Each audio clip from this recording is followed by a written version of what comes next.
അറിഞ്ഞില്ലേ നിന്റെ പ്രശ്നം അറിഞ്ഞില്ലേ? ബാ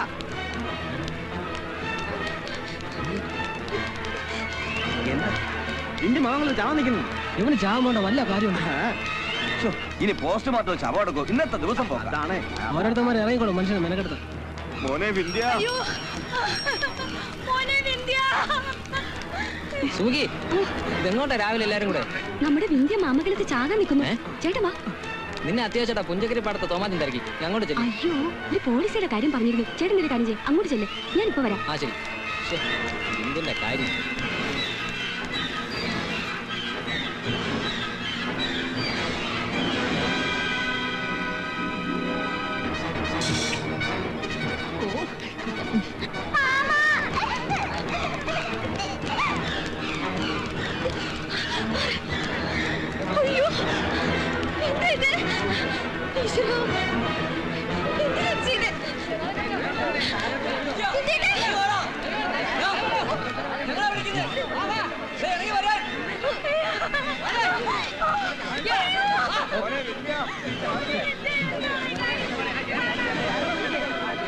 ഇല്ല, നിങ്ങളെല്ലാരും പോയാലേ ഞാൻ ഇറങ്ങൂ.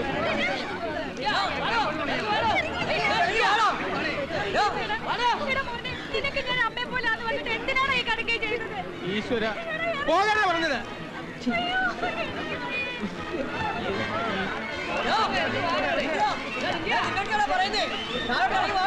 അയ്യോ അല്ല,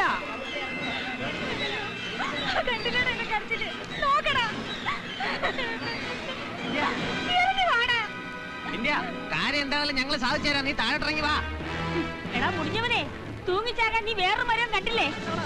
താഴേക്ക് ഇറങ്ങിയില്ലെങ്കിൽ എറിഞ്ഞു നിന്നെ ഞാൻ കൊല്ലും. ഇറങ്ങടാ. ഇറങ്ങാൻ മനസമാധാനമായിട്ട് ഒരു കാര്യം ചെയ്യാൻ സമ്മതിക്കില്ല അമ്മായി. അയ്യോ വേണ്ട മായി, അവ ഇറങ്ങും. മോനെ ഞാനല്ലേ വിളിക്കുന്നത്, ഇറങ്ങി വാടാ. എല്ലാരും പോകാനാ പറഞ്ഞത്. എന്താണെങ്കിലും പരിഹാരം ഉണ്ടാക്കാം. പിന്നീട് നീ കടുങ്ങ ചെയ്ത ഞങ്ങൾക്ക് പിന്നെ ആരാ ഉള്ളത്? ഭാഗ്യം ഇന്ത്യന്റെ അമ്മാവനെത്തി. അങ്ങേര് പറഞ്ഞ അനുസരിക്കായിരിക്കില്ല. അത് ശരിയാ, സാറ് പറഞ്ഞ കേൾക്കായിരിക്കില്ല. എന്താ എന്താ ഇവിടെ പ്രശ്നം? തോർത്തെടുത്ത് വെച്ചിരിക്കുകയായിരുന്നല്ലോ. നോക്കിയേ, തൂങ്ങിച്ചാ നമ്മളെ മാവേല കയറിയിരിക്കുന്നേ. അയ്യോ അമ്മാവ, ഞാൻ ഈ കയറുമായിട്ട് ഇവിടെ കയറാനുള്ള സാഹചര്യം അമ്മാവൻ അറിയില്ലേ? എന്ത് സാഹചര്യം? വിന്ധ്യ, നീ എന്ത് വിവരക്കടയായി കാണിക്കുന്നേ? എടാ, നിനക്ക് എന്ത് ആവശ്യമുണ്ടെങ്കിലും ഞാൻ നടത്തി തരുമെന്ന് നിനക്ക് അറിയാമല്ലോ. മക്കള് താഴേക്ക് ഇറങ്ങി വാ.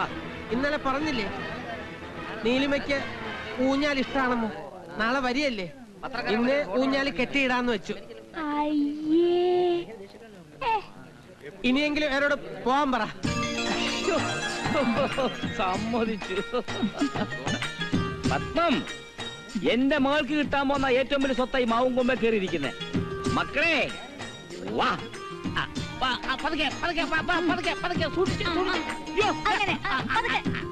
അമ്മാവനും മരുമോനും വട്ട, നല്ല അസല് വട്ട. കല്യാണം നടക്കും. ഈ വരുന്ന വ്യാഴാഴ്ച എയർ ഇന്ത്യയുടെ ബോയിങ് 737 ഫ്ലൈറ്റിൽ എന്റെ നീലിമ ലാൻഡ് ചെയ്യും. എയർപോർട്ടിൽ നമ്മൾ റിസീവ് ചെയ്യാൻ പോകുന്നു. നമ്മളല്ല, ഞാൻ. നീലിമയുടെ ബാല്യകാല സുഹൃത്തും ഭാവി വരനുമായ ഞാൻ. ഞങ്ങൾ ഒരുമിച്ച് നേരെ മാമംഗലം തറവാട്ടിലേക്ക്. ഇടയ്ക്ക് വരുന്ന വഴിക്ക് ഞങ്ങൾ ഇന്റർനാഷണൽ ഹോട്ടലിലോ വൈറ്റ് ഹോട്ടലിലോ ഇറങ്ങി ബ്രേക്ക്ഫാസ്റ്റ് കഴിച്ചെന്നിരിക്കും. അത് നിങ്ങൾ അറിയേണ്ട കാര്യമില്ല. അത് കഴിഞ്ഞ് നിന്റെ മതാമ്മ കാല് കുത്തിയിട്ടില്ല. അതിനു മുമ്പോട് ഒരു വാചകം. വാചകമാണെങ്കിൽ കേൾക്കാൻ രസമുണ്ട്. പറയട്ടടാ, പറയടാ. ആ, നിനക്കല്പ കോമൺ സെൻസ് ഉണ്ട്. ഞാൻ എവിടെയാ പറഞ്ഞു നിർത്തിയത്? ആ, വഴിയിൽ റെസ്റ്റ് ചെയ്ത് മാമംഗലം തറവാട്ടിൽ ഞങ്ങൾ കാലുകുത്തുന്നു. അവിടെ അമ്മാവൻ ഹാരമിട്ട് ഞങ്ങളെ സ്വീകരിക്കുന്നു. അമ്മായി അത് പറയാതെ ഞങ്ങൾക്കറിയാം. ചൂലെടുക്കുന്നു അല്ലേ മെന്റസേ? ചാണകം പെട്ടിയ ചൂല്. ഇതാ പറഞ്ഞത് നിനക്കൊന്നും വിവരമില്ലെന്ന്. എടാ, നീലിമ വന്നു കഴിഞ്ഞാൽ പിന്നെ അവരെന്റെ അമ്മായി അമ്മയല്ലേ, പിന്നെ അവരെന്തിന് ചൂലെടുക്കണം? അമ്മായി നിലവിളക്കെടുക്കും, കത്തുന്ന നിലവിളക്ക്. പിന്നെ വിവാഹത്തെ കുറിച്ചുള്ള ഡിസ്കഷൻ, വിവാഹം, party, honeymoon trip, return trip. നിങ്ങളെയൊക്കെ പിരിഞ്ഞു പോകേണ്ടി വരുന്നതിൽ എനിക്ക് അതിയായ വിഷമമുണ്ടടാ. പക്ഷെ പോകാതിരിക്കാൻ കഴിയില്ലല്ലോ. പോയാലും സായിപ്പിന്റെ നാട്ടില് കടാപ്പുറത്തു കൂടി ഞാനിങ്ങനെ പാടി പാടി നടക്കും. സന്യാസിനി നിൻ പുണ്യാശ്രമത്തിൽ ഞാൻ. എടാ, ഇതൊക്കെ യാഥാർത്ഥ്യമാവണമെങ്കിൽ സായിപ്പിന്റെ നാട്ടിലേക്ക് നീ എന്നെ കൂടെ കെട്ടിയെടുക്കണം. അവിടത്തെ സായിപ്പന്മാർ എന്റെ സന്താനവർദ്ധിനി കഴിക്കണം. മദാമ്മമാർ ഇന്ത്യൻ കുട്ടികളെ പ്രസവിക്കണം. നിന്റെ സന്താന വർദ്ധിനി സായിപ്പന്മാര് കഴിച്ച പിന്നെ മദാമ്മമാരെങ്ങനെ ഇന്ത്യൻ കുട്ടികളെ പ്രസവിക്കും? അതിനല്ലേ സുന്ദരനായ ഈ കൊച്ചു പ്രേമൻ അമേരിക്കയിൽ കാലുകുത്തുന്നത്, അല്ലേ മോനെ മെൻഡസേ? അതെ അതെ. അല്ലല്ലോ കൊച്ചു പ്രേമ. അതൊക്കെ പോട്ടെ, നിന്റെ ഭാവി വധുവിനെ സ്വീകരിക്കാൻ നിന്നെ ഒറ്റയ്ക്ക് അയക്കാൻ ഞങ്ങൾക്ക് ഉദ്ദേശമില്ല. നീ ഇൻഡീസന്റ് ആയി പോകും. ശരി, സമ്മതിച്ചു. അമേരിക്കയിലേക്ക് നിങ്ങളെ കൂട്ടിക്കൊണ്ടുപോകാത്ത സ്ഥിതിക്ക് എയർപോർട്ട് വരെ വരാനുള്ള പെർമിഷൻ ഞാൻ തന്നിരിക്കുന്നു. Okay, thank you. പിന്നെ ഒരു കാര്യം, ആ. നിന്റെ ഈ പറഞ്ഞ ഡ്രസ് ഇട്ടുകൊണ്ട് അങ്ങോട്ട് പോവരുത്. എന്താ? എയർപോർട്ടിൽ ഡീസന്റ് ആയിട്ട് പോണം. നീ അമേരിക്കൻ സ്റ്റൈലിൽ. അവനവന്റെ കാര്യങ്ങൾ അവനവൻ നോക്കണമെന്ന് പറയുന്ന ഇതാ. 10:30 ഫ്ലൈറ്റ്. എയർപോർട്ടിൽ പോകാനുള്ള ഫോറിൻ വണ്ടിയുമായി 8 മണിക്ക് എത്തിക്കൊള്ളാന്ന് പറഞ്ഞാൽ കൊച്ചു പ്രേമം പോയത്. മണി ഇപ്പൊ 9 ആയി. അവൻ ആക്സിഡന്റ് വല്ലതും പറ്റി കാണൂ?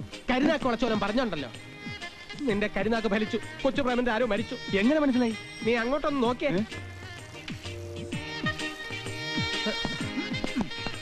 എല്ലാം വിധിയാണെന്ന് എഴുതി സമാധാനിച്ചാ മതി. എത്ര മണിക്കാ ശവദാഹം? ആരാ മരിച്ചത്? ആര് മരിച്ചു? പിന്നെ ഈ റീത്ത് അയ്യാ, കടയിൽ ബൊക്ക തീർന്നു പോയി. എയർപോർട്ടിൽ വെറും കൈയോടെ പോണ്ടാന്ന് എഴുതി റീത്ത് വാങ്ങിച്ചതാ. 4 മണിക്ക് ഒരെണ്ണം തന്നാണ്ടല്ലോ. അമേരിക്കക്കാരിയല്ലേ വരുന്നത്, ആ. സ്വീകരണത്തിന് കൂടി ചേഞ്ച് ആയിക്കോട്ടെ. ഫോറിൻ വണ്ടി എവിടെ? ആ, അതിന്റെ കാര്യം പറയാനാ വന്നത്. ഫോറിൻ കാർ വഴിയിൽ വെച്ച് ബ്രേക്ക് ഡൗൺ ആയി. നീ വിഷമിക്കണ്ട. പുഞ്ചക്കരി കഴിയുമ്പോ ഒരു പാടമില്ലേ, പാടത്തിൽ കൂടെ നീന്തി പോണോ? അതല്ലടാ, പിന്നെ? പാടത്തിന്റെ സൈഡിൽ താമസം തോമാച്ചൻ അറിയോ? അറിയാം. ആ, തോമാച്ചൻ ഒരു ഫോറിൻ ടൊയോട്ടയിൽ മണിക്കൂറിന് 300 രൂപ വാടക കൊടുത്താൽ മതി, അത് തരാമെന്ന് പറഞ്ഞിട്ടുണ്ട്. നീ കേറി, നമുക്ക് അങ്ങോട്ട് പോവാം. എന്നാ അവന്റെ ഒടുക്കത്തെ ഒരു ബൊക്കെ. അയ്യോ, എന്റെ റീത്ത് പോയി. അയ്യോ, എടുത്തു. കേറ്. അയ്യോ, ഇനി ഞാൻ അവർക്ക് എന്തോ എടുത്ത് കൊടുക്കും. ഫ്ലൈറ്റ് ഇറങ്ങി കാണുമോ ഭഗവാനെ? ഫ്ലൈറ്റ് ഒന്നും കാണുന്നില്ലല്ലോ. ഇനി അതും ബ്രേക്ക് ഡൗൺ ആയോ എന്തോ. അതേ ഒരെണ്ണം ഫോണുണ്ട്, പക്ഷേ സൗണ്ട് ഇല്ലല്ലോ. അത് പരുന്താണടാ മണ്ട. വളവാണ്, സൂക്ഷിക്കണേ.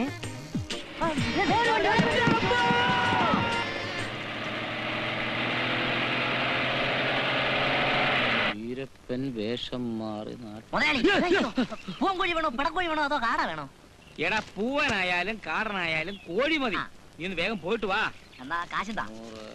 ഇത് എണ്ണ എന്തോ ഉജ്ജ്വല, എടാ ആ വരുന്നത് എന്റെ അനന്തരവനും കൂട്ടുകാരും അല്ലേടാ? ഇവന്മാർക്ക് ഇതെന്ത് പറ്റി? എയർപോർട്ടിൽ പോയാൽ മറന്ന് ഈ വേഷത്തില്. ഇനി പുലികളി കഴിഞ്ഞു വല്ല ഏത് കുളത്തിൽ മീൻ പിടിക്കാൻ ഇറങ്ങിയിട്ട് വരികയാടാ? കൊച്ചിനെ കൂട്ടിക്കൊണ്ടു വരാൻ പോയിട്ട് കൊച്ച പറ. അമ്മ പോകുന്ന വഴിക്ക് കാർ ഓടിച്ച് വന്ന ഒരു താടക ഞങ്ങൾ ഇടിച്ച് പാടത്തോട്ടിട്ടു. പിന്നെ ചെളി പുരണ്ട് ഈ വേഷത്തിൽ എങ്ങനെ എയർപോർട്ടിലേക്ക് പോകും? അത് ശരി. ഏത് പെണ്ണുമ്പിളിയാണോ ചതി ചെയ്തത്? അവളുടെ മുഖം കണ്ടില്ല, ബാക്ക് സൈഡ് മാത്രമേ കണ്ടുള്ളൂ. പക്ഷെ വണ്ടിയുടെ നമ്പർ ഞങ്ങൾ നോട്ട് ചെയ്തിട്ടുണ്ട്. എത്രയാ? KL 076785.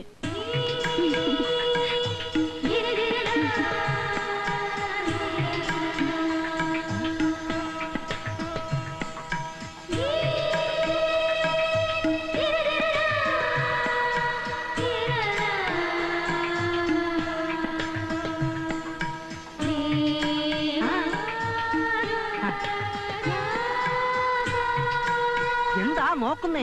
മാഡം പറഞ്ഞത് കറക്റ്റാ. അവളെ എന്റെ കയ്യിലെങ്ങാനും കിട്ടിയിരുന്നെങ്കിൽ അടിച്ചു മോന്തര ഷേപ്പ് ഞാൻ മാറ്റിയനെ. ഓ, ശരിയാ, ഞാനും അവളെ ഇടിച്ചേനെ. എന്നാലേ ആ കാർ ഓടിച്ചിരുന്ന ഞാനാ. കുഞ്ഞിനാളിൽ നീ എത്ര പ്രാവശ്യം ഇവനെ പാടത്ത് തള്ളിയിട്ടിട്ടുണ്ട്. ഇപ്പൊ മോഡേൺ ആയപ്പോൾ കാറടിച്ച് തള്ളിയിട്ടു, അത്രേ ഉള്ളൂ. മോളെ, എത്ര പ്രാവശ്യമാ ഇവൻ നിന്നെ ഊഞ്ഞാലാട്ടിട്ടുള്ളത്? എത്രയെത്ര മാമ്പഴവ എത്താ കൊമ്പത്തുനിന്ന് ഇവൻ നിനക്ക് പറിച്ചു തന്നിട്ടുള്ളത്. നിന്റെ ഈ പഴയ കുട്ടിക്കുരങ്ങനെ